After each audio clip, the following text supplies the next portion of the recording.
Chantons l'hymne d'espérance, chantons l'hymne de persévérance, chantons l'hymne d'espérance, chantons encore l'hymne de victoire. Notre seul but, c'est le grand victoire. Bonjour ancien Kouyavé. Bonjour. Et merci d'avoir accepté de répondre à nos questions en prélude à la préparation de la fête de reconnaissance organisée par la paroisse autonome de Biémassi. Comment expliqueriez-vous brièvement la différence entre la fête de reconnaissance, la fête de récolte et la fête de la moisson? Bonjour une fois de plus et merci de me donner l'opportunité de m'exprimer par rapport, n'est-ce pas, à la différence que nous pouvons apporter entre la fête de récolte, la fête de moisson et la fête de reconnaissance. Nous allons commencer par la fête de récolte et nous allons observer dans la Bible au passage de Exode, chapitre 23, verset 16, où Dieu lui-même parlait aux enfants d'Israël et qui leur demandait d'observer une fête, n'est-ce pas, de reconnaissance qui est, n'est-ce pas, en principe, la fête des prémices, les premiers fruits qu'on devrait apporter à l'Éternel notre Dieu. En fait, c'est un acte de foi. Qu'est-ce qui se passe? Les tout premiers fruits, on les apportait à Dieu dans l'espérance qu'on va récolter, n'est-ce pas, tout à la fin. Mais c'était une façon de mettre Dieu en avant, au centre de tout. Mettre Dieu, n'est-ce pas, comme priorité dans toutes choses. C'est ça la fête des récoltes. On apportait les premiers fruits. Maintenant, quand on dit la fête de moisson, quand on parle de moisson, on est en train de dire la fin. Moisson, c'est égal à la fin. Donc, on a récolté nos fruits. Dans le temps, l'agriculture, on avait récolté, n'est-ce pas, tous les fruits de notre agriculture.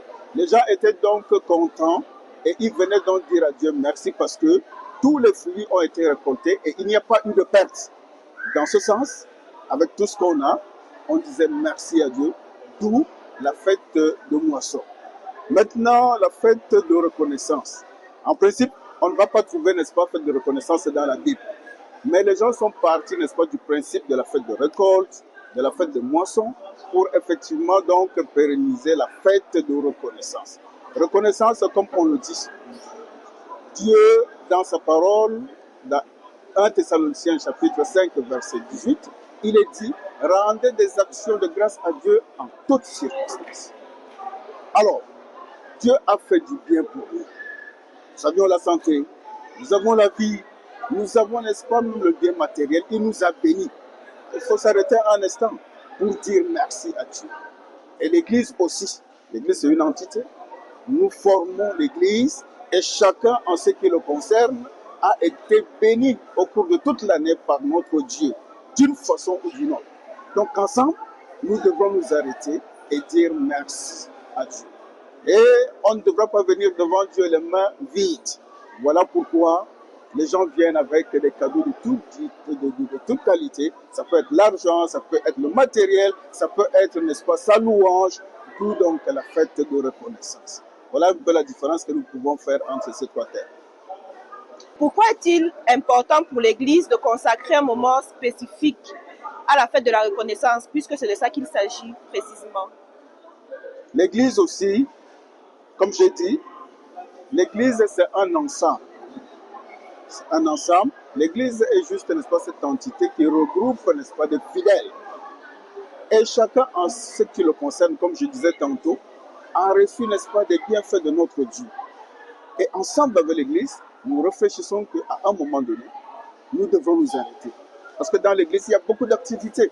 Au cours de l'année, il y a beaucoup d'activités qui se passent. Nous faisons ceci, nous faisons cela.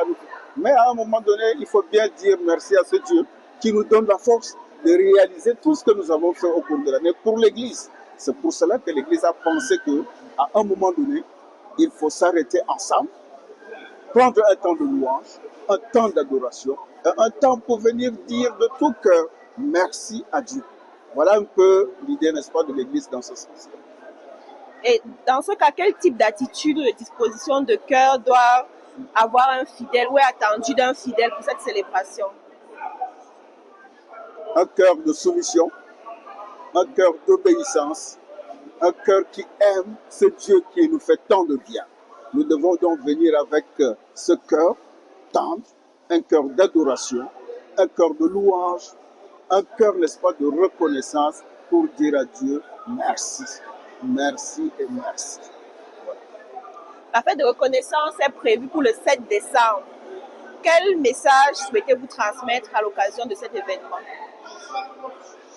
Le message que je voudrais transmettre, n'est-ce pas, à mes frères et sœurs en Christ, c'est de donner, n'est-ce pas, ce qu'il y a de plus cher pour chacun. David a dit qu'il ne consacrait pas à Dieu ce qui ne lui coûte pas cher. De la même façon, chacun en ce qui le concerne devrait, n'est-ce pas, apporter ce qui lui coûte plus cher, pas, n'est-ce pas, le superflu de ce que nous avons, mais ce qui nous coûte, ce qui a de la valeur. Parce que là, il s'agit, n'est-ce pas, d'apporter quelque chose pour notre Dieu.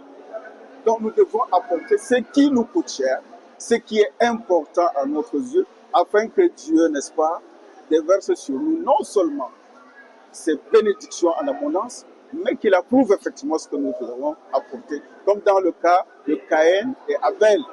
L'un a apporté du superflu, Dieu n'a pas voulu. L'autre a apporté, n'est-ce pas, de tout ce qu'il avait de cher. Et nous avons vu, Dieu l'a béni et a béni, n'est-ce pas, des générations qui venaient après lui. Donc nous aussi, nous devrons apporter, pas de notre superflu, mais ce qui nous coûte cher.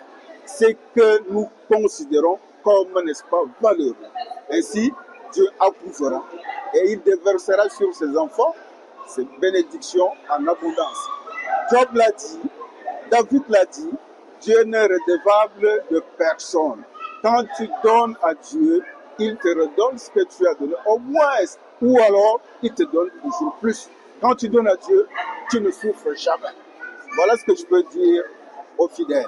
Apportez, n'ayez pas peur, venez avec foi, et notre Dieu qui est fidèle, il nous le rendra au centuple. Voilà. Merci beaucoup, ancien, et bonne fête de reconnaissance par Merci, c'est moi qui vous anticipation. remercie, et bonne fête aussi par anticipation. Nous courons ensemble d'un même pas.